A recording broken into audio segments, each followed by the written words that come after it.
ও আল্লাহর গোলাম, তোমরা নিরাশ হও না, হতাশ হও না। তোমাদের যত গুনাহ আছে সমস্ত গুনাহগুলো আমার আল্লাহ মাফ করে দিবেন। তোমরা কার কাছে মাফ চাও? আসতে বলবেন না, কার কাছে মাফ চাও? আপনাকে মাফ করে দেওয়ার জন্য যিনি আছেন তিনি আমার কে? আল্লাহ আমাকে বেশি ভালোবাসেন না আমি আল্লাহকে বেশি ভালোবাসি? অনেকে চিন্তায় আছে, না আমি আল্লাহকে বেশি ভালোবাসি, আমি আল্লাহকে বেশি না আল্লাহ আমাকে বেশি? আল্লাহ আমাকে বেশি ভালোবাসে। আল্লাহ যদি আমার মতো হতেন সকাল বিকাল শুধু আসার মারতেন। আল্লাহ যদি আমার মতো হতেন গজব দিয়ে শেষ করে দিতেন। আল্লাহর দয়া কত বড় দয়া! আল্লাহর হাওয়া, আল্লাহর বাতাস, আল্লাহর অক্সিজেন, আল্লাহর নিয়ামত, আল্লাহর আকাশের নিচে, আল্লাহর জমিনের উপরে থেকে রাতের বেলা ঘরের মধ্যে জেনাকার জেনা করে, মদখোর মদ খায়, ঘুষখোর ঘুষ খায়, সব আল্লাহ দেখার পরও ধৈর্য ধরেন তিনি আমার কে? আল্লাহ অপেক্ষায় থাকেন বান্দারে তওবা কর, চোখের পানি ফেলে আমার কাছে মাফ চা, সব মাফ করে দেব। আল্লাহ তো আমার মতো না। সূরাতুল আনকাবুত শুরুর দিকে আল্লাহ রাব্বুল আলামিন বলছেন, মানুষের ধারণা ঈমান এনেছি এমনি এমনি তাকে ছেড়ে দেব, না না, অবশ্যই পরীক্ষা করা হবে। এই ওয়াদা নিয়েছেন কে? আল্লাহ রাব্বুল আলামিন বলেন, আমি তোমাকে ভয়ের দ্বারা, ক্ষুধার দ্বারা, সম্পদের ক্ষয়ক্ষতির দ্বারা, জীবনের দ্বারা, শস্যদের ক্ষয়ক্ষতির দ্বারা পরীক্ষা করব। হে রাসূল, আপনি ধৈর্যশীলদের সুসংবাদ দিয়ে দেন, ধৈর্যশীলদেরকে আপনি জান্নাতের সুসংবাদ দিয়ে দেন। পরীক্ষাগুলো করা হবে। এই সমস্ত পরীক্ষাগুলো করা হয়েছে আম্বিয়া কেরামদের উপরে। কত পরীক্ষায় পরীক্ষা দিয়েছেন তারা, সব পরীক্ষায় তারা উত্তীর্ণ হয়েছেন। যেমন করে পরীক্ষা করা হয়েছে জাতির পিতাকে। আরো জোরে, আরো জোরে, আরো জোরে। এখানে ভাগ বসানো যাবে না, এখানে এখানে ভাগ বসানো যাবে, এখানে ভাগ বসানো যাবে। মিল্লাতা মানে মিল্লা মানে জাতি, আবুন মানে পিতা, কুম মানে তোমাদের, একদম শাব্দিক অনুবাদ। এখানে আলেম আছেন বসে। মিল্লাতা, মিল্লাহ মানে হলো নেশন। তোমাদের জাতির পিতা কেউ না, একজন। ক্বালা ইন্নী জাইলুকা লিন্নাসি ইমামা। জাতির পিতা কে? আরো জোরে বলেন। উনি এমনি জাতির পিতা হয়েছেন? এই সব পরীক্ষা দিয়েছেন। এই যে 5টা পরীক্ষার সব পরীক্ষা তার হয়ে গেছে। আল্লাহু আকবার বলেন। একটা দুইটা পরীক্ষা না। ওয়াইয ইবতালা ইব্রাহিম রাব্বুহু বিকালিমাতিন না বিকালিমাতিন, অনেক পরীক্ষা দেওয়া হয়েছে। সব পরীক্ষায় তিনি সেকেন্ড না ফার্স্ট, শুধু ফার্স্ট না, ফার্স্ট ক্লাস ফার্স্ট, একদম সীমান্ত, এক চূড়ান্ত পরীক্ষায় তিনি উত্তীর্ণ হয়েছেন। কল্পনা করা যায় কি পরীক্ষাগুলো তার জীবনে আসছে। আগুনে ফেলে দিচ্ছে, উনি বলছেন আগুনে ফেলে দাও, আমার আল্লাহ আছে। সুবহানাল্লাহ বলবেন না? একটু কল্পনায় জানতে দেখি, আপনাকে আগুনে ফেলে দেওয়া হচ্ছে, আপনি তখন কি করবেন? আর আমার বাপরা আগুনে ফেলে দিচ্ছে, উনি বলছেন আল্লাহ তুমি তো আসোই, আমার কোনো টেনশন নাই। জোরে বলি সুবহানাল্লাহ। সে আগুনে ফেলতেছে কে? তার বাপ। ফেলতেছে কে? তার বাপের নাম কি? ওরে ওয়াজ না সবাই পারে, বলি আলহামদুলিল্লাহ। ভালো, জানলে পরে আরো ভালো, তখন শুনতে মজা লাগে বেশি। বাপ ফেলে দিচ্ছে, দেখতেছেন কিন্তু কাঁদতেছেন। কার কাছে কাঁদেন? কাঁদতি যদি হয় চোখের পানি নষ্ট করব কেন? কাঁদবো, চোখের পানি ফেলবো, নষ্ট করা যাবে না, লাভ হয়ে যাবে যদি কাঁদের চোখের পানি যদি ফেলি। কার ভয়ে? কার কাছে? কিন্তু কিছু যুবক আবার কান্দে, বালিশ ভিজে ফেলে গোটা রাত। ময়না দেখছেন? ঠিক আছে না নাই? গার্লস স্কুলে কারা পড়ে? পুরুষ না মহিলা? গার্লস স্কুলের সামনে কিছু যুবক যায় ইতিমের মতো বসে থাকে, মনে হয় বাপও নাই বাও নাই, আছে না নাই? বসে থাকে। ওর টার্গেট করা মেয়েটা যখন বের হয় গেট থেকে, ওর পিছে পিছে ও যায়। পিছন থেকে বলে, একটাবার কথাও বললে না, একটাবার তাকাও। তাকায় দেখো একটা বার আমি তোমাকে কতটুকু ভালোবাসি। 3টা রাত ঘুম নাই, খাওয়া নাই, চোখটা গর্তের মধ্যে গেছে, একটা বার বলো ভালোবাসি, তাহলে কান্দনটা থামবে। আছে না এরকম কিছু? আছে না নাই? আছে না নাই? এগুলো কি লাভের প্রজেক্ট না লসের প্রজেক্ট? সব লস, কিচ্ছু না, এগুলো সব ভুয়া। কিন্তু চোখের পানি যদি ফেলি আল্লাহর জন্য, এই চোখের পানির পুরস্কার হলো জাহান্নামের আগুন নিভাইয়া দেবে এই চোখের পানি। জোরে বলি সুবহানাল্লাহ। যদি কাঁদতেই যদি হয়, কাঁদবো কার কাছে? মানুষের কাছে কেন্দে লাভ নাই, কিচ্ছু না, কেউ আমাকে কিচ্ছু দিতে পারবে না। ওয়াইদা মারিদতু ফাহুয়া ইয়াশফিন, আমি যখন অসুস্থ হব আমাকে কেউ রক্ষা করতে পারবে না, বাঁচাতে পারবে না, সুস্থ করতে পারবে না। কে ছাড়া? আল্লাহ ছাড়া। আমার বন্ধুগণ, আল্লাহ রাব্বুল আলামিন পরীক্ষা করবেন আমাকে আপনাকে। অনেকে মন খারাপ করে থাকেন, চাকরি হয় না, হতাশ চিত্ততা নিয়ে থাকেন। যুবকরা অনেক আছে, আমাদের কাছে দোয়া চাই, হুজুর আল্লাহ কি আমাদের দেখবে না? দেখছেন এরকম প্রশ্ন করে। চাকরি হয় না, হুজুর অসুস্থতা কাটে না, অথচ আল্লাহ রাব্বুল আলামিনের পিয়ারা হাবিব রাসূল বলেছেন, আল্লাহ যাকে চান তাকে ইউসুফ মিনহু, তাকে মুসিবতে ফেলে দেন। যাকে মহব্বত করেন, মহব্বত যার প্রতি আল্লাহর বেশি, তার প্রতি বিপদও বেশি। মন খারাপ করা যাবে না। অসুস্থতা হলো নিয়ামত, অভাবটা কখনো মনে করা যাবে না অভাবটা আমার জন্য বড় বিপদের কারণ। না না, অভাবও একটা বরকত। এই দুনিয়াতে যার যত বেশি অভাব থাকবে, আখিরাতে তার জন্য জান্নাতে যাওয়া তত সহজ হয়ে যাবে। এত টাকা সালমান এফ রহমানের, হাজার হাজার কোটি টাকার মালিক, পালাবে রাস্তা পাইল না, শেষে নৌকাই চললো। এমন নৌকাই চললো আর ভেরে না, কোস্টগার্ড ধরেই ফেললো। আইনমন্ত্রীকে ধরে নিয়ে যাচ্ছে, এমন সময় বলতেছে আইনমন্ত্রী, আমাকে একে ধরো কেন? আরেকজন আছে তো। কই কই যে বসে আছে, কেনা মুখে তো দাড়ি নাই। লোকটা কে? কো দেখো, ভালো করে দেখো, দরবেশ বসে আছে। এখান থেকে আরেকটা বিষয় শিক্ষা পেলাম আমরা, জালিম জালিমকেও ছাড়ে না, কিন্তু ইমানদার ইমানদারের জীবন রক্ষার জন্য জীবন দিয়ে দেয়। আল্লাহু আকবার বলো। ইয়ার মুখের ঘটনা জানেন না? এক গ্লাস পানি নিয়ে যাচ্ছে একজনের কাছে, বলছে না আমি না তো, আমার প্রবলেম নাই, ওর কাছে যাও, ওর কাছে যাও, ওর কাছে যাও। 6ষ্ঠ জনের কাছে গেছে, সে বলছে না আমি যতটুকু পিপাসার্থ তার চেয়ে বেশি পিপাসার্থ, প্রথম জনের কাছে যাও। প্রথম জন শহীদ হয়ে গেছে। জোরে বলি সুবহানাল্লাহ। আর এরে ধরে নিয়ে যায়, আমার একে ধরো কেন? ওই যে ওরে ধরো আগে। সম্মানিত ভাইয়েরা, তাহলে আমরা জীবনের সকল জায়গায় যত বালা মুসিবত হোক না কেন, আমরা বিশ্বাস আনবো, ভরসা করব কার উপরে? এবং আল্লাহ তাআলা তাও শিখায় দিচ্ছেন আয়াতের পরের আয়াত 156 নম্বর আয়াত। আল্লাহ রাব্বুল আলামিন জানিয়ে দিচ্ছেন, আল্লাযীনা ইযা আসাবাতুহুম মুসিবাতুন ক্বালু ইন্না লিল্লাহি ওয়া ইন্না ইলাইহি রাজিউন। জোরে বলুন আল্লাহু আকবার। যখন কোনো মুসিবত আসবে, যখন কোনো বিপদ চলে আসবে, তখন তুমি বলে ফেলবে যা কিছুর ফয়সালা কার পক্ষ থেকে হয়, তার কাছেই ফিরে যাব আমরা। নাম্বার 7 হলো প্রশ্ন করুন, কোরআন তুমি বলে দাও তো আমরা কাকে বন্ধু বানাবো, কাদেরকে বন্ধু বানাবো? আল্লাহ বলে দিচ্ছেন কোরআনে, তোমরা বন্ধু বানাবে 3 জনকে। কয়জনকে বলেন? 3 জনকে। 3 জন বন্ধু কারা কারা হবে?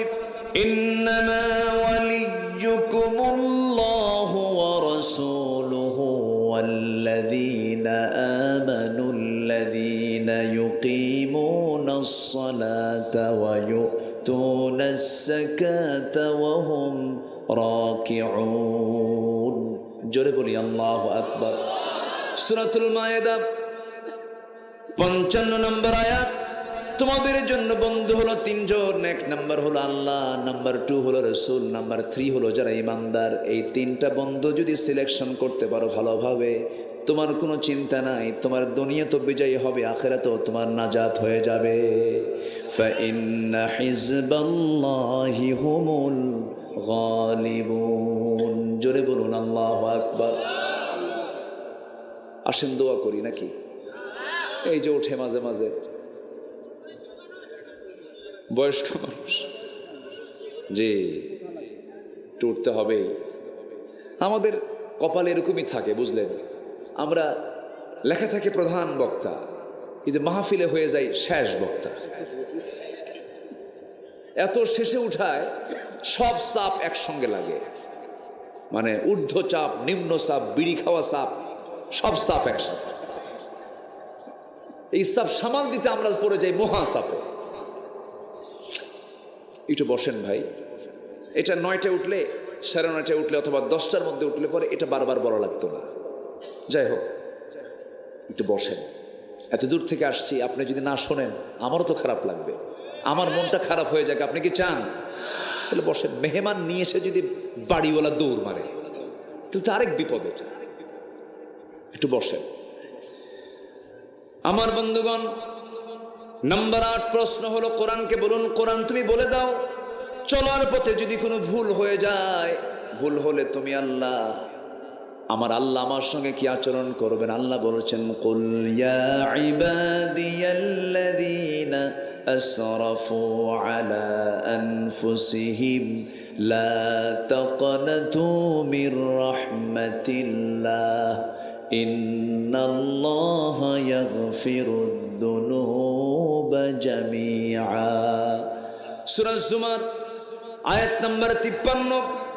হে রাসূল, আপনি জানিয়ে দেন, আপনি সবাইকে বলে দেন, ও আল্লাহর গোলাম, তোমরা নিরাশ হও না, হতাশ হও না। তোমাদের যত গুনাহ আছে সমস্ত গুনাহগুলো আমার আল্লাহ মাফ করে দিবেন। তোমরা কার কাছে মাফ চাও? আসতে বলবেন না, কার কাছে মাফ চাও? আপনাকে মাফ করে দেওয়ার জন্য যিনি আছেন তিনি আমার কে? আল্লাহ আমাকে বেশি ভালোবাসেন না আমি আল্লাহকে বেশি ভালোবাসি? অনেকে চিন্তায় আছে, না আমি আল্লাহকে বেশি ভালোবাসি। আমি আল্লাহকে বেশি না আল্লাহ আমাকে বেশি? আল্লাহ আমাকে বেশি ভালোবাসে। আল্লাহ যদি আমার মতো হতেন, সকাল বিকাল শুধু আসার মারতেন। আল্লাহ যদি আমার মতো হতেন, গজব দিয়ে শেষ করে দিতেন। আল্লাহর দয়া কত বড় দয়া! আল্লাহর হাওয়া, আল্লাহর বাতাস, আল্লাহর অক্সিজেন, আল্লাহর নিয়ামত, আল্লাহর আকাশের নিচে, আল্লাহর জমিনের উপরে থেকে রাতের বেলা ঘরের মধ্যে জেনাকার জেনা করে, মদখোর মদ খায়, ঘুষখোর ঘুষ খায়, সব আল্লাহ দেখার পরও ধৈর্য ধরেন তিনি আমার কে? আল্লাহ অপেক্ষায় থাকেন, বান্দারে তওবা কর, চোখের পানি ফেলে আমার কাছে মাফ চা, সব মাফ করে দেব। আল্লাহ তো আমার মতো না।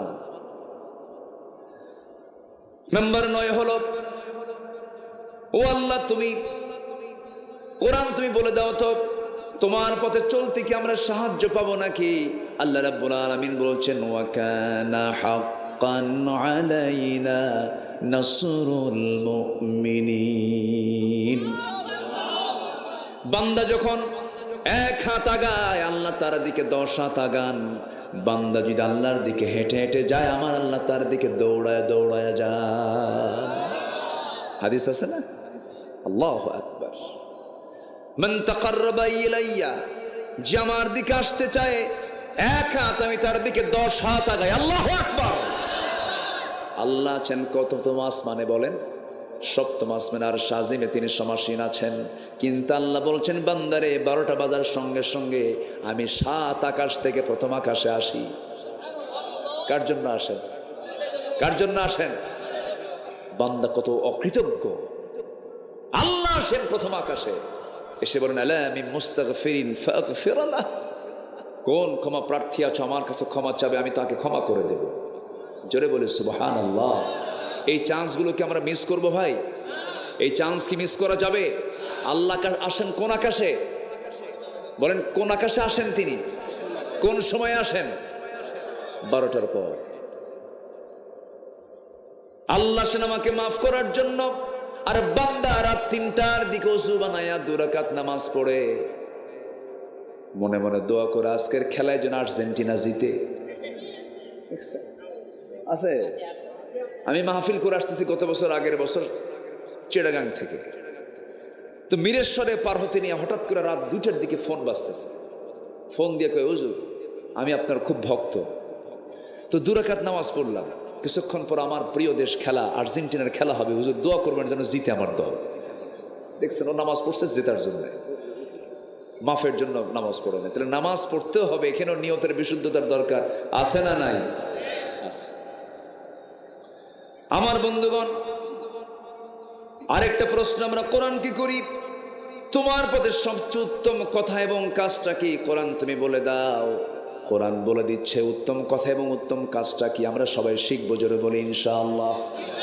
আল্লাহ রাব্বুল আলামিন হামিম সেজদার মধ্যে বলছেন ৩৩ নম্বর আয়াতে, ওয়ামান আহসানু কাওলাম মিম্মান দাআ ইলাল্লাহি ওয়া আমিলা সালিহান ওয়া ক্বালা ইন্নানি মিনাল মুসলিমিন। জোরে বলুন আল্লাহু আকবার।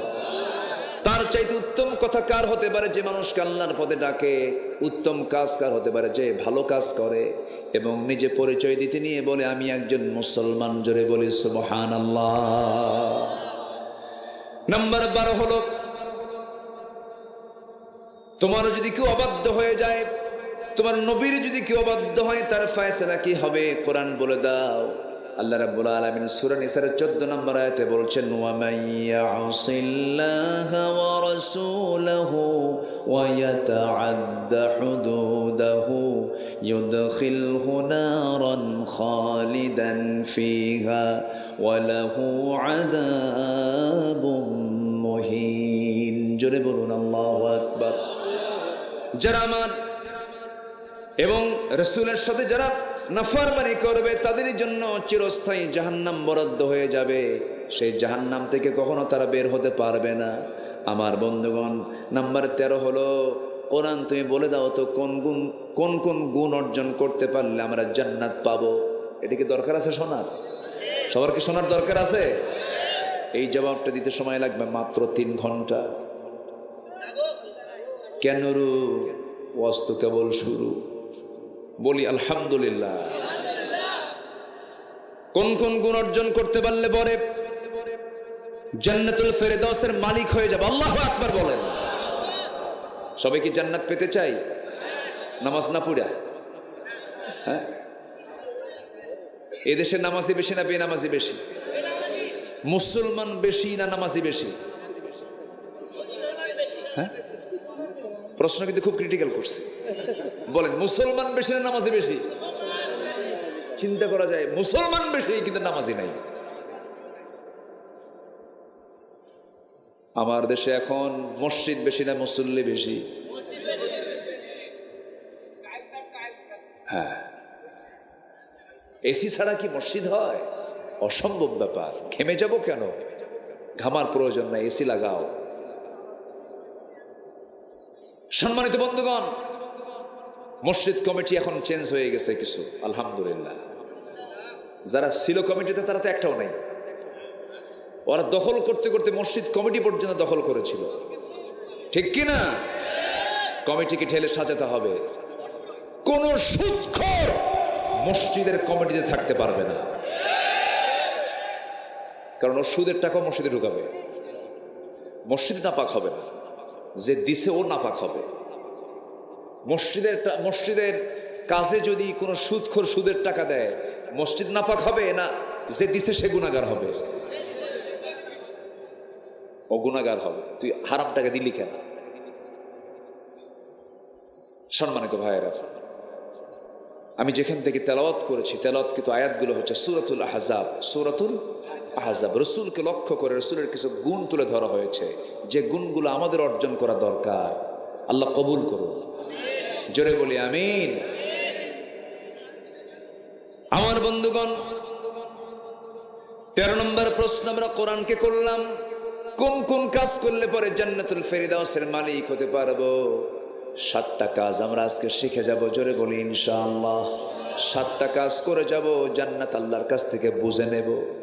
আল্লাহকে বলবো, আল্লাহ এই যে 7টা কাজ তুমি করতে বলেছো, করেছি, তুমি আমারে জান্নাত দাও। সুবহানাল্লাহ। আল্লাহ বলে দিচ্ছেন, ইয়া আইয়াতুহান নাফসুল মুতমাইন্নাতু রজিই ইলা রাব্বিকি রাদিয়াতাম মারদিয়াহ ফাদখুলি ফি ইবাদি ওয়াদখুলি জান্নাতি। আমার বান্দা হয়ে যাও, আমার জান্নাতে ঢুকো, কেউ তোমারে বাধা দেবে না। জোরে বলে সুবহানাল্লাহ। আরে এই ওয়াজগুলো 50টা বছর ধরে করেছেন আল্লামা সাঈদ রাহিমাহুল্লাহ। বুকটা ফেটে যায়। আজকে সবাই বিজয়ী বেশে সবার বাড়ি বাড়ি ফিরলো, কিন্তু আল্লামা সাঈদীর বাড়ি ফেরা হলো না। তিনি আর বাড়ি ফিরলেন না। কি পরিমাণ নির্যাতন গুলো করা হয়েছে। 56টা দিন দীর্ঘ রিমান্ডে তাকে নেওয়া হয়েছিল। 13টা বছর জেল পর্যন্ত খাটলেন। উনি জানতেন আমার প্রতি এমন অবিচার করা হবে। ফার্স্ট হজ তিনি করেছেন 2009 সালে। আমার জীবনে ফার্স্ট হজ ছিল আমার 2009 সাল, আর তার জীবনের শেষ হজ ছিল 2009 সাল। একই বছরে দুজন হজে গিয়েছিলাম। উনি হজ থেকে ফিরবেন, সবাই মিলে বলা হলো আপনি হজ থেকে না ফিরলেই ভালো হবে, মামলা হয়ে যাবে, ট্রাইব্যুনাল গঠন হয়েছে। উনি বললেন আমার দলের কর্মীরা জেল খাটবে আর সাঈদী বাইরে আরামে থাকবে, এটা হতে পারে না। বোঝেন নাই কথা বুঝতেছেন না? তাহলে আলেমরা পালায় না হাসিনা পালায়?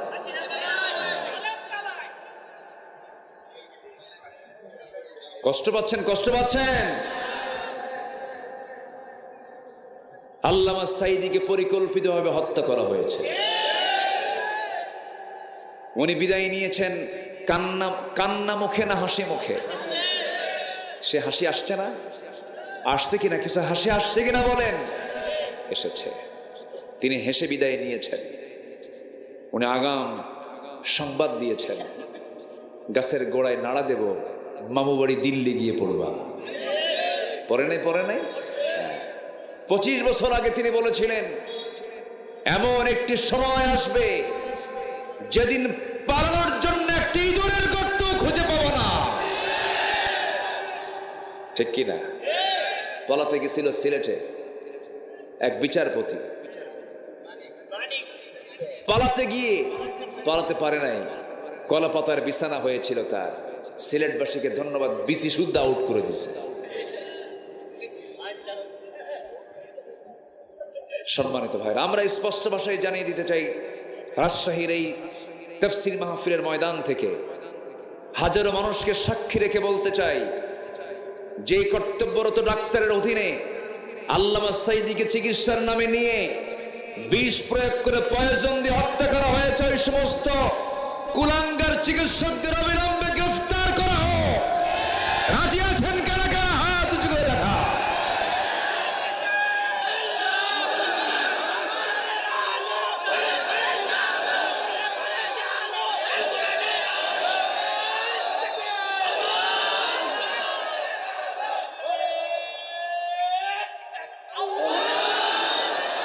আল্লাহ কবুল করুন, জোরে বলি আমিন।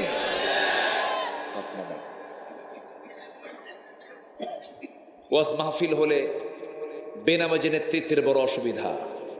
ওরা মদের বোতল খেতে পারে না,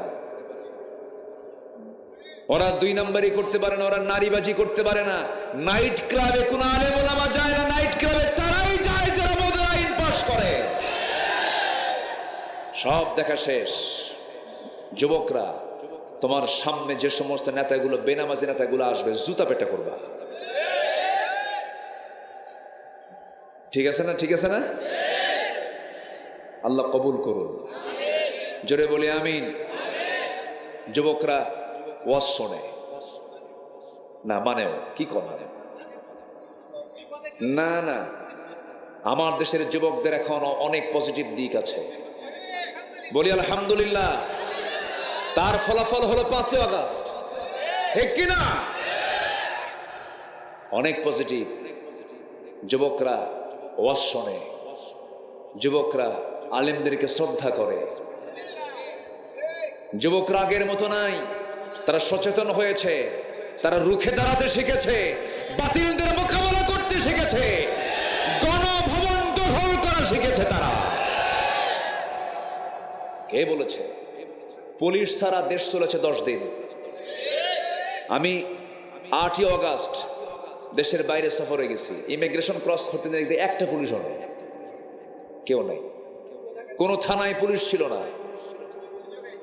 কোন পুলিশ ছাড়া একটা দেশ চলতে পারে আমার মনে হয় ব্যতিক্রম বাংলাদেশ। কে বলেছে দেশের মানুষ চোর? কে বলেছে দেশের মানুষ খারাপ? প্রশাসন ছাড়া 10 দিন যে দেশ চলতে পারে, কোনো প্রশাসন নাই, পাহারা দিয়েছে আমার দেশের মানুষগুলো।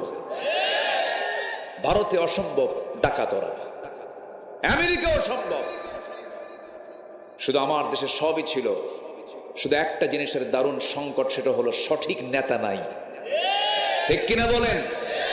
বাইতুল মুকাররমের কোন খতিব বেতনভুক্ত হওয়া যাবে না, বঙ্গভবনের বাসিন্দা হবেন বাইতুল মুকাররমের খতিব, বেশ জান্নাতের টুকরা হয়ে যাবে। ঠিক কিনা? আল্লাহ কবুল করুন। একটা ওমর আমার দেশে নাজিল করে দেন, একটা ওমর আল্লাহ তাআলা এই দেশে পাঠায় দেন। জোরে বলি আল্লাহুম্মা আমিন। আল্লাহ কবুল করুন। আমার নবীজির দাম সবচেয়ে কম না সবচেয়ে বেশি? আমার রাসূলকে আল্লাহ তাআলা কোথাও কি নাম ধরে ডাক দিয়েছেন? আল্লাহ যদি নাম ধরে ডাকতেন কিছু হতো? কিছু হতো না। আদমকে ডাক দিয়েছেন, ইব্রাহিম আলাইহিস সালামকে ডাক দিয়েছেন, তারপরে জাকারিয়া আলাইহিস সালাতুয়াসসালামকে ডাক দিয়েছেন, মূসা আলাইহিস সালাতুয়াসসালামকে ডাক দিয়েছেন, কিন্তু আমার আল্লাহ আমার নবীকে একবারও নাম ধরে সম্বোধন করে একটাবারও ডাক দেননি। জোরে বলেন সুবহানাল্লাহ। আল্লাহ তাআলা রাসূলকে ডাক দিয়ে বলছেন, ইয়া আইয়ুহান নাবিয়্যু ইন্না আরসালনাকা শাহিদাও ওয়া মুবাশশিরাও ওয়া নাযীরাও ওয়া দা'iয়ান ইলাল্লাহি বিইذনিহি ওয়া সিরাজাম মুনীরা। হে আল্লাহর নবী, হে আমার নবী, আপনি কি করবেন? আমি আপনাকে পাঠিয়ে দিয়েছি সাক্ষী করে, মুবাশশির করে, নাযীর করে এবং দায়ী করে পাঠিয়েছি। আপনি হচ্ছেন প্রদীপ্ত এবং আলোকিত। আপনি সবাইকে আপনার দ্বীনের দাওয়াত দিয়ে দেন। আমার আল্লাহ তাআলা আমার রাসূলকে কি সম্মান, কি মর্যাদা দিয়েছেন, কোন আয়াতে আপনি আমার আল্লাহ তাআলাকে দেখতে পাবেন না। আল্লাহর কালামে তিনি একটাবার রাসূলকে নাম ধরে ডাক দিয়েছেন, বরং রাসূলের নাম যেখানে নিয়েছেন সেখানে তার অ্যাডজেক্টিভ প্রয়োগ করেছেন, মুহাম্মাদুর রাসূলুল্লাহ ওয়াল্লাযীনা মাআহু আশিদ্দাউ আলাল কুফফারি রুহামাউ বাইনাহুম।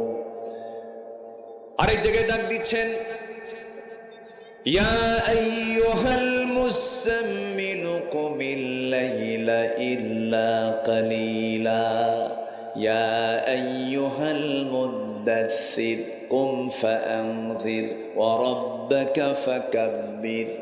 কোথাও আল্লাহ তাআলা তাকে নাম ধরে ডাক দিলেন না, কিন্তু পোড়া কপাল আমার দেশের কিছু সাথীমে রাসূল রাসূলের জীবন বৃত্তান্তগুলো না জেনে না বুঝে রাসূলকে পর্যন্ত গালি দিয়েছে।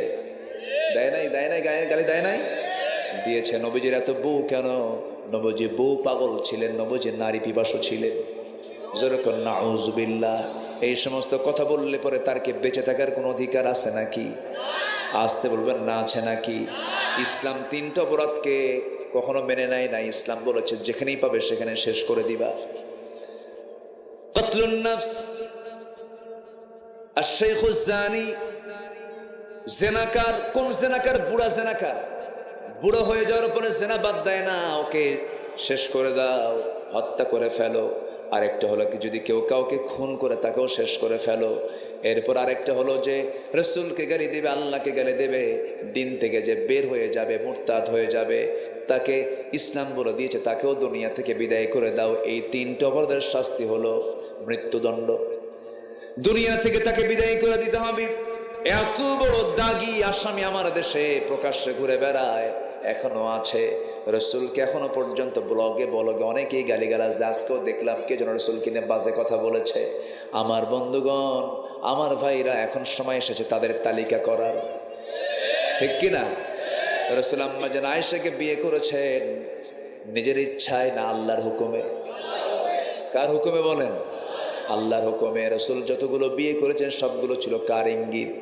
কিন্তু আমার নবীজির প্রথম বিয়েটা ছিল নবুয়তের আগে তিনি বিয়ে করেছেন। তিনি বিয়ে শুরু করেছেন যে বউটা তার ঘরে এসেছিল প্রথম জীবনে। নবী বড় বয়সে না খাদিজা বড়? কত বড়? কত বড়? শুধু কি বড় না অনেক বড়? অনেক বড়। এই ইতিহাস তোমরা জানো না? নবীজি তার জীবনটা শুরু করলেন একজন বিধবার পাশে দাঁড়িয়ে, তিনি জীবনটা শুরু করে দিলেন। নবীজির যখন বিয়ে হলো, এই বিয়ের প্রস্তাব দিয়েছেন আম্মা জান খাদিজা রাদিয়াল্লাহু তাআলা আনহা। একজন নারীর মাধ্যমে তিনি প্রস্তাবটা দিয়েছেন। নবীর কানে প্রস্তাব গিয়েছে, রসুল প্রস্তাবগুলো নিয়ে সোজা চলে গেছেন বাবা নাই কার কাছে? কার কাছে? যার বাবা নাই তার বাপকে। বলেন বলেন, যার মা নাই তার মাকে। খালা ফুফু, কিন্তু খালার দাম এখন বেশি বেশি, কিন্তু ফুফুর কোনো দাম নাই। কিন্তু খালা ফুফুর মধ্যে কার দাম বেশি দেখছেন? ফুফুর। দুটাই সমান তো, হ্যাঁ। কিন্তু ফুফুকে মূল্য দেয় না। খালার বাড়ি ঘন ঘন যায়, ফলমূল নিয়ে যায়, মিষ্টি নিয়ে যায়, ফুফুর বাড়ি কোনো খবর নাই। ফুফুরা বড় অবহেলিত একটা নাম এখন, কি ঠিক কিনা?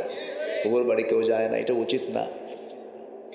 আমার নবীজি চাচার কাছে আগে গেলেন, চাচাকে বললেন, চাচা প্রস্তাব এসেছে, আমার বয়স 25 বছর, বিয়ের প্রস্তাব এসেছে, খুয়াইলিদের কন্যা খাদিজা বিয়ের প্রস্তাব পাঠিয়েছে, কি করা যায়? এবার আবু তালেব বলছেন, ভাতিজা মুহাম্মদ, আমি যতটুকু হিসাব করে চিন্তা করে আমি যতটুকু বুঝতে পারলাম, আমার কাছে মনে হচ্ছে এই মক্কা নগরে খাদিজার মতো পুত পবিত্র নারী এই জমিনার দ্বিতীয়টা নাই। তাকে বিয়ে করে নাও।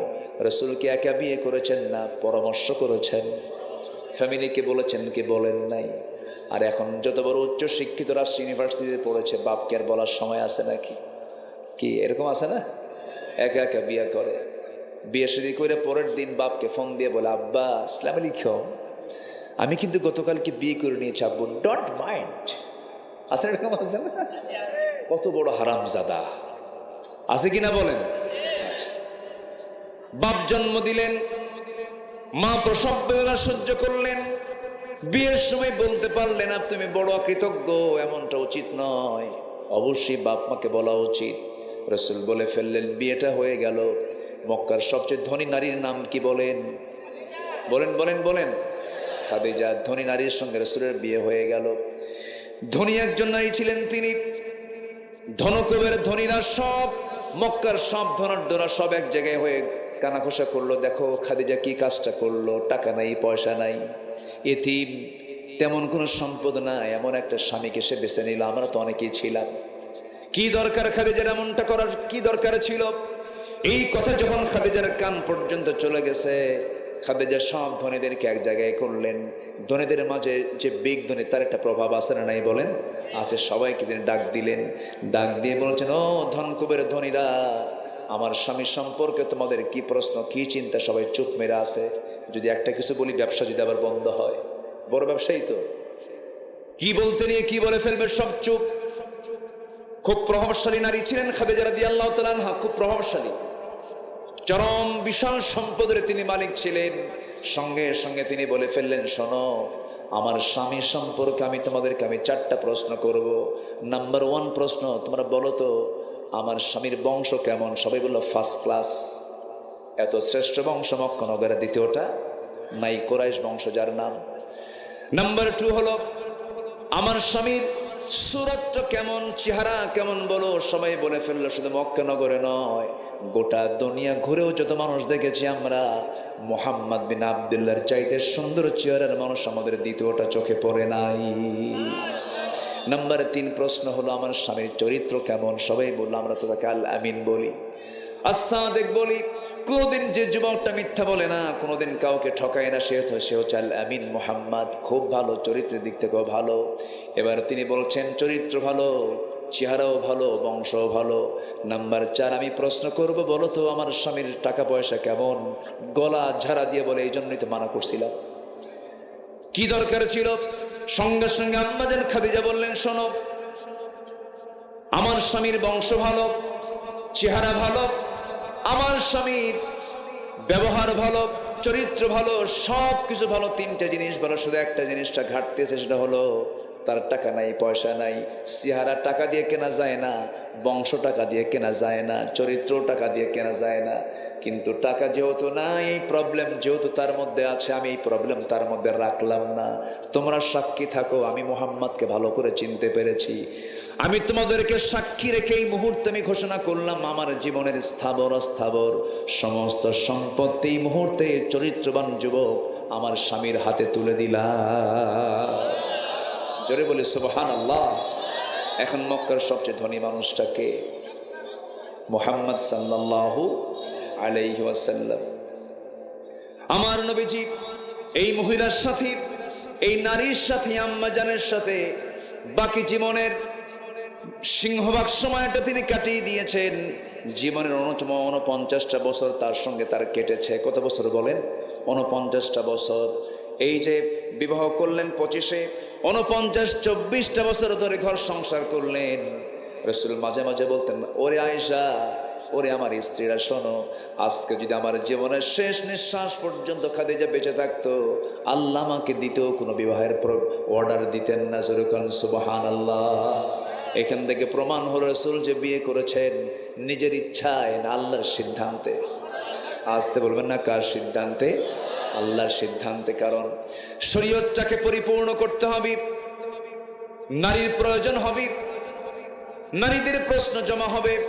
আম্মাজান আয়েশা সিদ্দিকা রাদিয়াল্লাহু আনহাকে বিয়ে করার কারণ হলো সকল প্রশ্নগুলো সব জমা করে রাসূলের সামনে তিনি করতেন, আর একটা করে যে জবাব রাসূল দিয়ে দিতেন। আম্মাজান আয়েশা এত মেধাবী ছিলেন, সুপার কম্পিউটার ছিল তার মাথা। যে কথা একবার শুনেছেন আম্মাজান আয়েশা কোনোদিন জীবনে আর কোনোদিন তা ভোলেন নাই। যেরকম সুবহানাল্লাহ। না বুঝে না জেনে এই বাজে কথাগুলো বলে নবীর বিরুদ্ধে বিভিন্ন মিথ্যাবাদ চাপিয়ে দেয় যারা, ওদের তালিকা করার দরকার আছে না নাই? আসতে বলবেন না, আছে না নাই? আমি একটা একটা করে পয়েন্ট বলে দিচ্ছি। এর আগে বলেছি কারা হত্যা করেছে, হত্যার তালিকার লিস্ট করার দরকার আছে না নাই? অন্যায়কে প্রশ্রয় দেওয়া যাবে? আমার বন্ধুগণ, আমার ভাইরা, সেই নবীজির জীবন থেকে আমাকে আপনাকে আদর্শ খুঁজে বের করে নিতে হবে। কারণ আল্লাহ রাব্বুল আলামিন সূরাতুল আহজাবের এই সূরার মধ্যে 21 নম্বর আয়াতে বলছেন, লাকাদ কানা লাকুম ফি রাসূলিল্লাহি উসওয়াতুন হাসানাহ, তোমাদের জন্য উত্তম আদর্শের বাস্তব নমুনা অন্য কেউ নয়, একজনকে বানিয়ে দিয়েছে, তিনি হচ্ছেন মুহাম্মদ সাল্লাল্লাহু আলাইহি ওয়াসাল্লাম। নবীজির কোন সুন্নাহটা আপনি বাদ দিবেন, যে সুন্নাহ বাদ দিবেন সেটা আপনার জন্য লস। আমার আপনার জীবনের সকল বিভাগে সব কিছুর মডেল হচ্ছেন আমার নবীজি।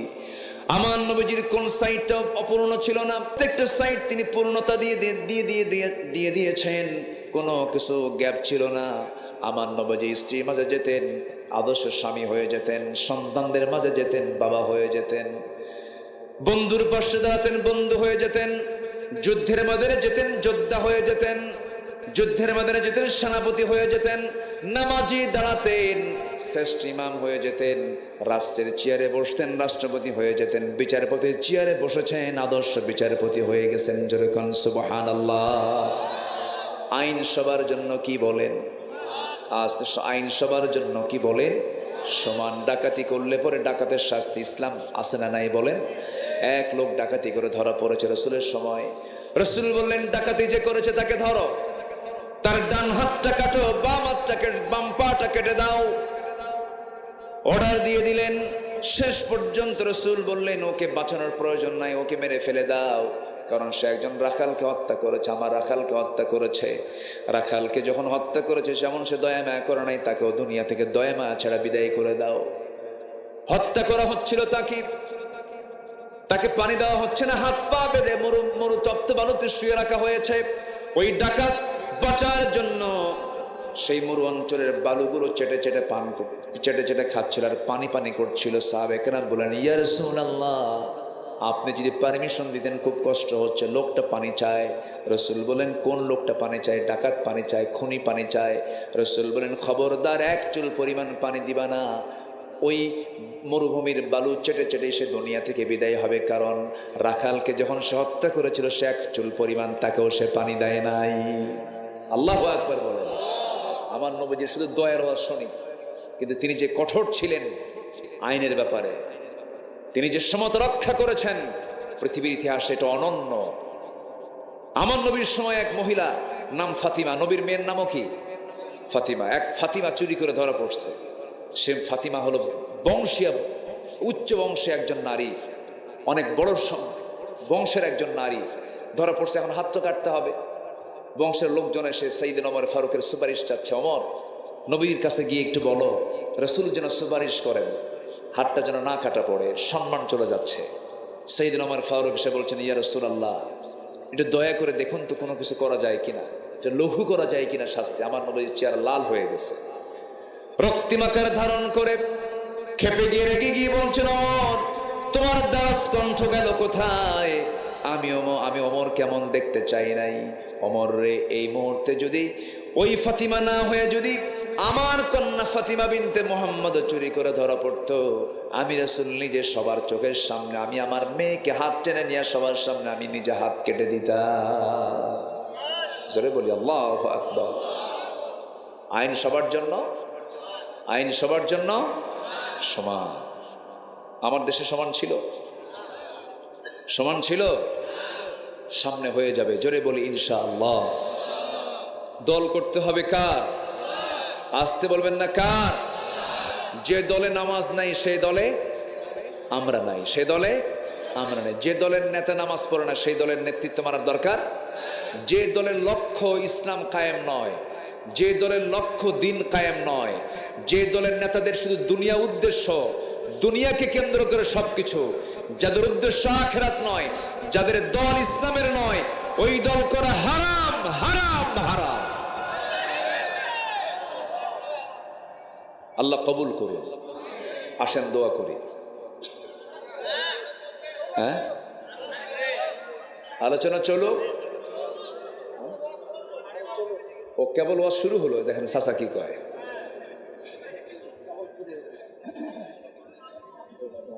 হ্যাঁ, মহব্বতের সাথে শুনতেছি। জি, কি করবো, শেষ করে দেবো, আপনার যাবে, অনেক সময় হয়ে গেল। জি আলহামদুলিল্লাহ।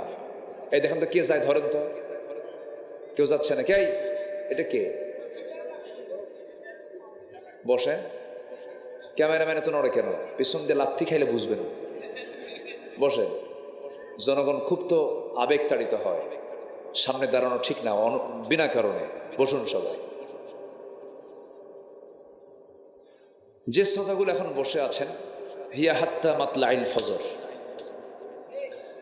মানে এই লক্ষণটাই মনে হচ্ছে খুব ভালো। বলি আলহামদুলিল্লাহ। এশার নামাজ হয়েছে তো ইনশাআল্লাহ, মানে হবে। এশার নামাজ হয়েছে তো, আর ফজর নামাজ, ফজর নামাজ হবে। বলি ইনশাআল্লাহ। এটা যেন থাকে ঠিক। তাছাড়া যদি ফজর নামাজ যদি মাহফিল শুনতে গিয়ে যদি বন্ধ হয়, নামাজ না হয়, কিয়ামতের দিন আল্লাহ আমার আগে ধরবে, এ বক্তা এদিকে তোর আগে তক্তা বানাই, উনিও বাদ পড়বেন না। এই জন্য সব দিকে খেয়াল করতে হবে। ঘুমও যেন হয়, ওয়াজও যেন হয়, নামাজও যেন হয়, অফিসও যেন হয়, ব্যবসাও যেন হয়, সবই যেন হয়। সব কিছুই হওয়া উচিত সময়ে না অসময়ে, সময়ের মতো। আল্লাহ তাআলা আমাদেরকে বুঝার তৌফিক দান করুন। জোরে বলি আমিন। আমার নবীজি কি ছিলেন না? তিনি ছিলেন চরিত্রে এক মহান আধার। রাসূলকে আমরা ফলো করব জীবনের এক জায়গায় না সব জায়গায়। মেসওয়াক করতেন কেমনে, খেতেন কেমনে, উঠতেন কেমনে, বসতেন কেমনে, হাঁটতেন কেমনে, শুইতেন কেমনে, স্ত্রীর সঙ্গে কথা বলতেন কেমনে, সন্তানদের দেখতেন কেমনে, সব কথা A to Z হাদিসে আছে না নাই? রাসূল হাসতেন কেমনে তাও আছে, সব কিছু আছে। আমরা রাসূলকে ফলো করব, এক জায়গায় না সব জায়গায়? সব জায়গায়। সম্মানিত ভাইয়েরা, এই জন্য রাসূলের জীবন থেকে মুমিনদের করণীয় কিছু আদর্শ আছে, মোটামুটি 15টা। কয়টা বলেন তো? 15টা। এই 15টা আদর্শ আমরা শিখে যাব আজকে। শিখে যাবেন তো? আমি কিন্তু পয়েন্ট ভিত্তিক কথাগুলি বলার চেষ্টা করছি। এখন আসুন আমরা আয়াতের আলোকে আমার নবীজির অনুকরণীয় কিছু আদর্শ আমরা আজকে শিখে যাব। খুব অল্প কথায় শর্টলি আমি বলবো। ও আচ্ছা, বসে একটু জিকির করে লা ইলাহা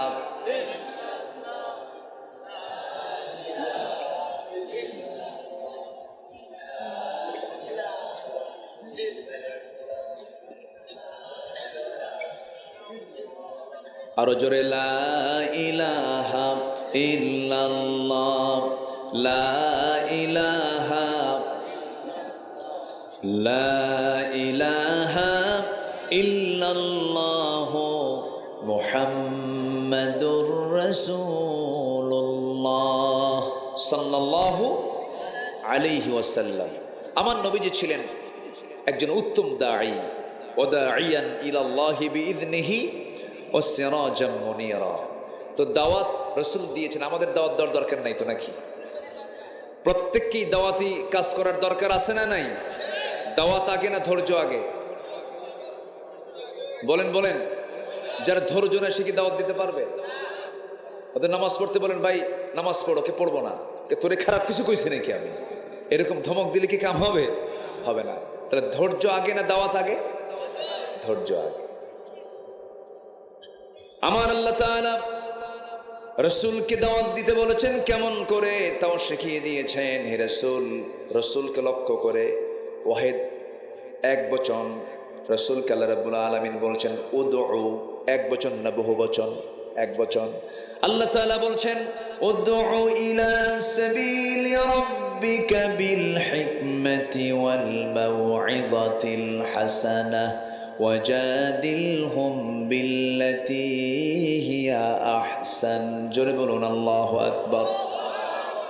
আপনি দাওয়াত দেন হিকমতের সাথে, প্রজ্ঞার সাথে, ধৈর্যের সাথে আপনি দাওয়াতি কাজ করুন, নতুন নসিহত দেন।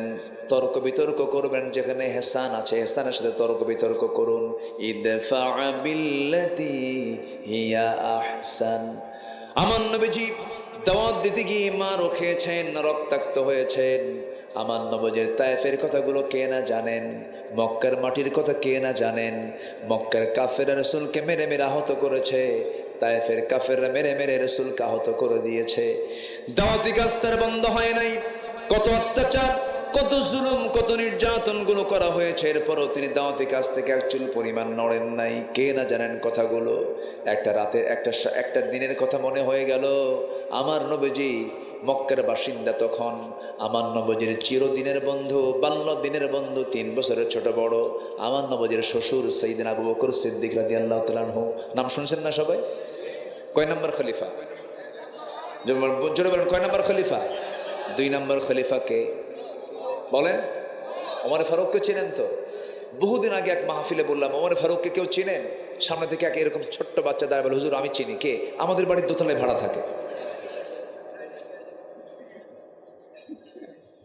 ও যা বুঝলো তাই বলছে, সমস্যা নাই, ও 100-তে 100ই পাইছে, ওর বয়স অনুযায়ী ওর উত্তর তো ঠিকই আছে।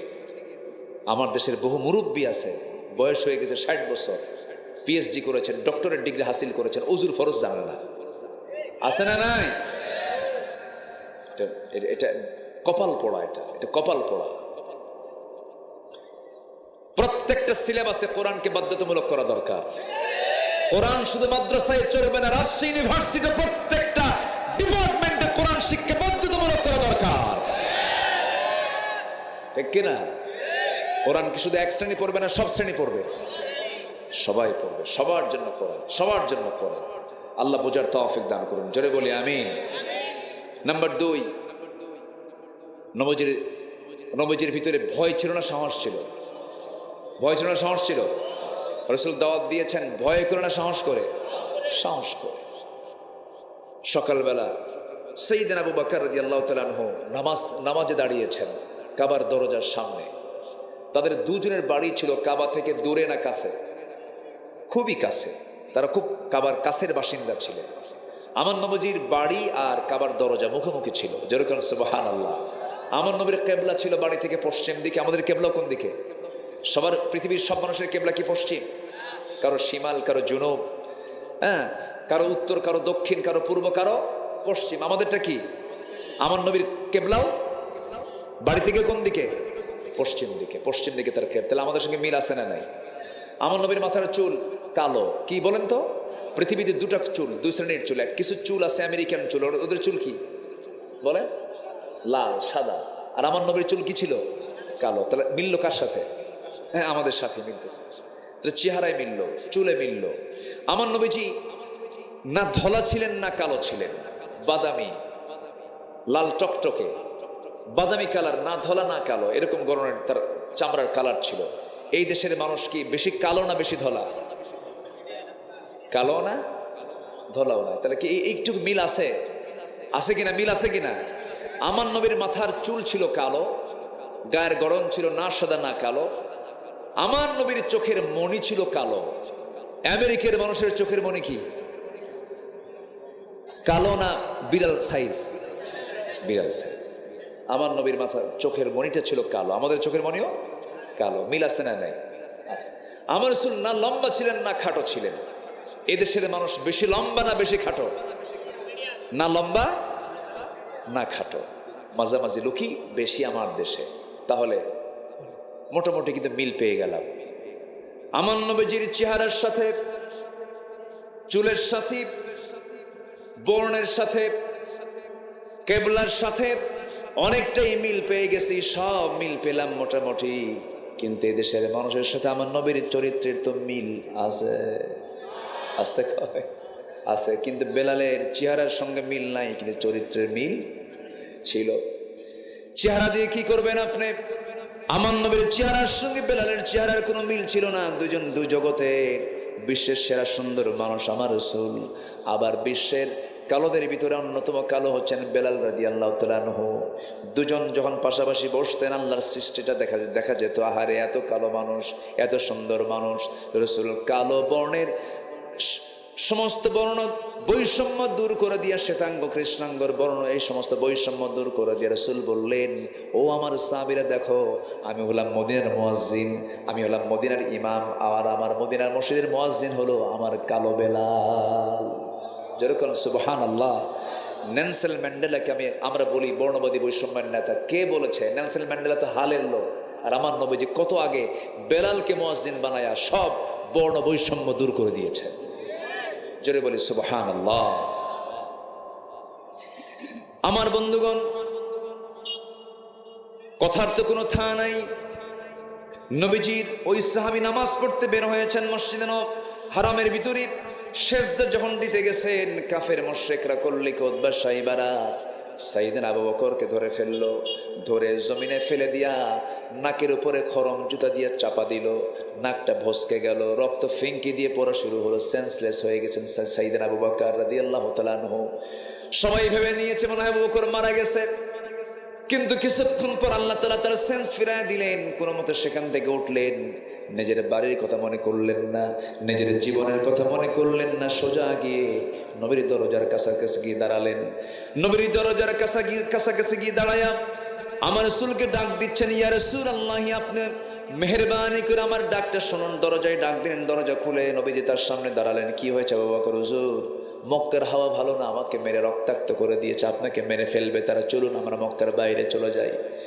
আমার নবীজি কি সঙ্গে করে নিয়া আবু বকর সিদ্দিক রাদিয়াল্লাহু তাআলা মক্কার বাইরে চলে গেলেন।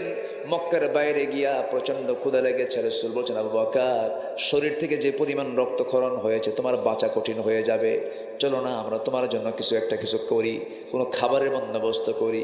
উটের দুধ খুঁজলেন, পেলেন না। মেষের দুধ খুঁজলেন, পেলেন না। ছাগল পাল পেলেন, ছাগল পালের রাখালকে ডাক দিয়ে বলছেন, রাখাল রে, এদিকে আসো, একটা ছাগি দেবে নাকি? কি করবেন? এই ছোট্ট ছাগিটা আমাকে যদি তুমি দাও, দুধ দহন করব। আমার বন্ধু বকর না খেয়ে আছে, ওর রক্তক্ষরণ হয়েছে, একটু উপকার হবে। রাখাল বলছে, আপনি চাচ্ছেন, মন চাচ্ছে আপনাকে ছাগি একটা দিয়ে দিই, কিন্তু পারলাম না। কেন? ছাগলগুলোর মালিক আমি না, আমানতের খেয়ানত হয়ে যাবে। এবার রাসূল বলছেন, ও রাখাল, আমি তোমার কাছে বড় কোনো সাগি কামনা করছি না, ছোট্ট একটা সাগি তুমি আমাকে দাও, যে সাগির উলানে দুধ হয় নাই, এই পর্যন্ত পেটে তার বাচ্চা আসে না, ছোট্ট একটা সাগি দিলেই চলবে। রাখাল মুসকি মুসকি হাসি দেয় আর মনে মনে চিন্তা করে লোকটা পাগল নাকি, ছোট্ট একটা সাগি পরীক্ষা করার জন্য নবীর হাতে দেওয়া হলো। নবীজি তার কোলের মধ্যে সাগিটা নিয়ে নিলেন। সাগিটার পিছন দিকের দুই পা ঠিক মাঝখান বরাবর আমার নবজি করলেন কি, তার বরকতি হাতটা দিয়ে ওলানে হাত দিলেন, দুধের বাটে দুধ দহন করতে লাগলেন। দেখা গেল গোটা ওলানটা ভরপুর হয়ে গেছে। বাটিটা নিয়ে তিনি এক বাটি দুধ তিনি পূর্ণ করে ফেললেন। জোরে বলি সুবহানাল্লাহ। রাখাল আশ্চর্য হয়ে গেল।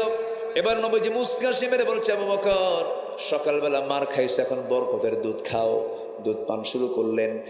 তিনি এত পরিমাণ দুধ পান করলেন যে পেটের চামড়া টাইট হয়ে গেছে, এখানে দুধ পাত্র থেকে চুল পরিমাণ কমলো না। রাসূল বলছেন, আবু বকর, তুমি দুধ কমাতে পারবে না, রাখালকে দিয়ে দাও। রাখালকে দেওয়া হলো। রাখাল বিসমিল্লাহ বুঝেন, রাসূল বিসমিল্লাহ তাকে পড়ায় দিলেন। এরপরে খাওয়া শুরু হলো। তা সেও দুধ কমাতে পারে না। সঙ্গে সঙ্গে রাসূল বলছেন, রাখাল কেন, আবু বকর তুমি কেন, এখানে আল্লাহর বান্দা আরো 8-10 জন থাকলেও কেউ দুধ কমাতে পারবে না, যতক্ষণ না এই পাত্রে আমি আমার মুখটা না লাগাবো। আমার নবীজি সর্বশেষ তিনি মুখটা লাগালেন, দুধ পান করলেন, বাটিটা খালি হয়ে গেছে। আমার নবীজি এবার দুধ পান করা শেষে ওই রাখালকে বলছেন, এই যে বাটি নাও, এই যে তোমার সাগি নাও, আমরা এখন রওনা দিচ্ছি। সঙ্গে সঙ্গে রাখাল চোখের পানি ফেলে ফেলে কান্দে আর বলে, আপনার পরিচয় আপনি দিচ্ছেন না কেন, আপনার পরিচয়টাকে? রাসূল মুস্কি মুস্কি হাসি মারছেন। এবার বলছেন, ওই রাখাল বলতেছে, আমাকে সঙ্গে করে নিয়ে যান। রাসূল বলেন, না, সঙ্গে করে নেওয়া যাবে না, তোমার আমানতের খেয়ানত হয়ে যাবে। কেন? ছাগলগুলো দেখবে কে? তাই তো। ঠিক আছে, আপনি যদি আমাকে রেখেই চলে যান, আমি আপনার কাছে একটা দাবি করব। আপনি মনে মনে কি যেন দোয়া পড়লেন, ওলানে হাত দিলেন, ওলানটা দুধে ভরপুর হয়ে গেল। আপনি যদি দয়া করে আমাকে ওই দোয়াটা শিখিয়ে দিতেন, আমার বড় উপকার হতো। কি করবে তুমি? দোয়া শিখে কি করবে বলো? কে মাঝে মাঝে ওলানে হাত দিতাম আর দুধ খেতাম। জোরে করুন সুবহানাল্লাহ। রাসূল বলছেন, রাখাল রে, 1000 বার এই দোয়া পড়লে কোনো কাজ হবে না। বিসমিল্লাহর বরকত সেই সময় হবে যখন তোমার মধ্য থেকে শিরকিয়াত দূর করে তুমি তাওহীদের পেয়ালা গ্রহণ করবে। রাখাল এবার নবীর চেহারার দিকে তাকাচ্ছি, শিকারী চোখের মতো তাকায় আছে, বারবার পরখ করছে, বারবার তার বাহ্যিক বেশভূষা সবকিছু লক্ষ্য করছে। সমস্ত কিছু অবজারভেশন শেষে এবার রাখাল বলতেছে, আমার মন বলছে আপনার সাধারণ কোনো লোক হবেন না, আপনি হবেন মক্কায় জন্ম নেওয়া আব্দুল্লাহর পুত্র মুহাম্মদ সাল্লাল্লাহু আলাইহি ওয়াসাল্লাম। আমার নবীজি মুস্কি মুস্কি হাসি মেরে বলছেন, ও যুবক, বুঝতে ভুল করো নাই বটে, কোনো ভুল হয়নি তোমার। হাতটা গায়ে দিলেন, কালিমা পড়ায় দিলেন।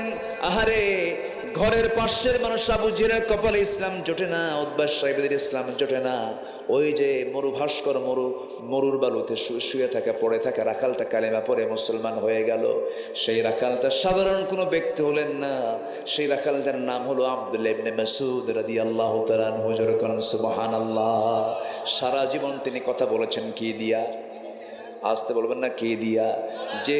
যে কোনো প্রশ্ন করতো কোরআন দিয়ে জবাব দিতেন। আমরা ইসলামী ইতিহাসে জানি, আব্দুল্লাহ ইবনে মুবারক রাহমাতুল্লাহ আলাই একটা মহিলার সঙ্গে কথা বলেছেন।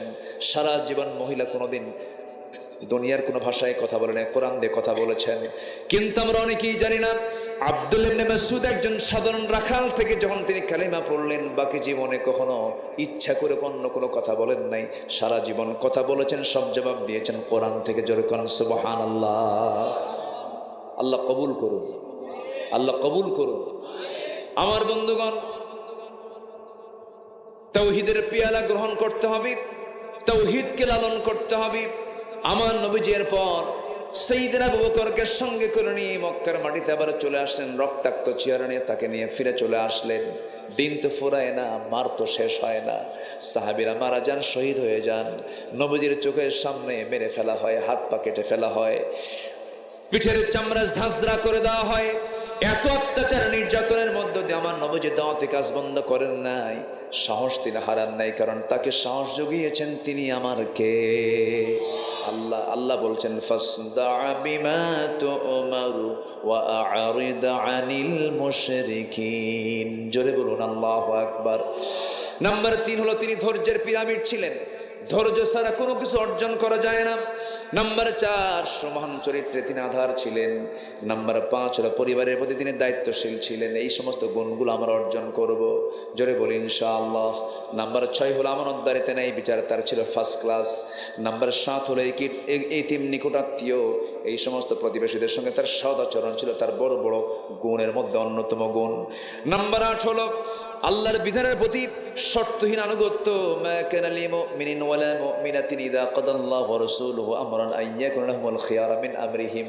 আমার বন্ধুগণ, নাম্বার 9 হলো আল্লাহর জন্য দ্বীনের কাছে কঠিন পরিস্থিতিতে সবর ধরা, ধৈর্য ধরা। যত কঠিন মুসিবত হয়েছে নবীজি কখনো ধৈর্য হারা হন নাই।